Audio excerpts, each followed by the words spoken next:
ဘယ်ချိန်ပဲဖြစ်ဖြစ်တရားအတိလေးနဲ့နေဘယ်ချိန်လေးမှာပဲဖြစ်ဖြစ်ဘယ်နေရာလေးမှာပဲဖြစ်ဖြစ်ဘယ်လိုအနေအထားမျိုးလေးမှာပဲဖြစ်ဖြစ်တတိလေးနဲ့နေဘာလို့ဆိုအခြေအနေတိုင်းမှာအချိန်ခါတိုင်းမှာအခွင့်အလမ်းဆိုတာရောက်လာတတ်တယ်ပေါ့နော်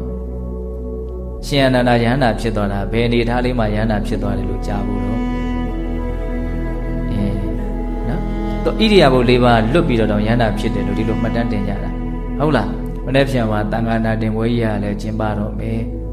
ယန္တာမဖြစ်သေးတာဆိုလို့လည်းသူတစ်ပါးပဲရှိတော့တယ်တချို့ကလည်းကဲ့ရဲ့နေကြပြီအညီတောင်မကင်းတဲ့ယဟန်တစ်ပါးပါနေတယ်သူ့ကိုရည်ရွယ်ပြီးတော့ဖြော့နေတာကျန်တဲ့ယဟန်တွေအကုန်လုံးကယဟန်တာတွေဒါပေမဲ့ तू မပါလို့လည်းတန်ခါနာတင်ပွဲကမပြီးဘူး तू ကပဲပိဋကသုံးဖို့ကျွမ်းကျင်စွာဆောင်းထားတာအတူတူမှာယဟန်တာဖြစ်ဖို့အတွက်နော်ဟိုလိုဘုံတို့အရက်စကားလေးနဲ့နားလည်အောင်ပြောရင်နည်းနည်းလောနေတယ်ပေါ့နော်ယဟန်တာဖြစ်မှဖြစ်မယ်ဟုတ်လားအဲ့ဒီအတွေးနဲ့ तू ဟာအလွန်ထက်ထက်တန်တန်လုံလဝရိယပြင်းပြင်းထန်ထန်ကြိုးစားတယ်မအိမ်မနေကိုကြိုးစားတယ်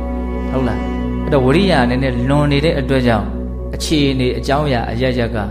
နော်အရန်တဲ့အနေအထားကိုဖြစ်မနေဘူးလို့ဒါဘုံကတော့တွေးကြည့်တာပေါ့နော်အမဝင်ခွင့်မကြလေးနည်းနည်းဖြစ်နေတဲ့သဘောပေါ့နော်ကိုမြည်တဲ့လောက်ညံလေးနဲ့တွေးကြည့်တာပေါ့လေဟုတ်လားအဲ့ဒီချိန်မှာ तू အလွန်ပင်ပန်းတဲ့အခါကျတော့ဩငါနည်းနည်းတော့နာအောင်မှဖြစ်ပြီအများကြီးကြိုးစားတာခဏလောက်နားလိုက်ဦးမယ်စိတ်ကိုမလှုပ်လိုက်မယ်ထင်တော့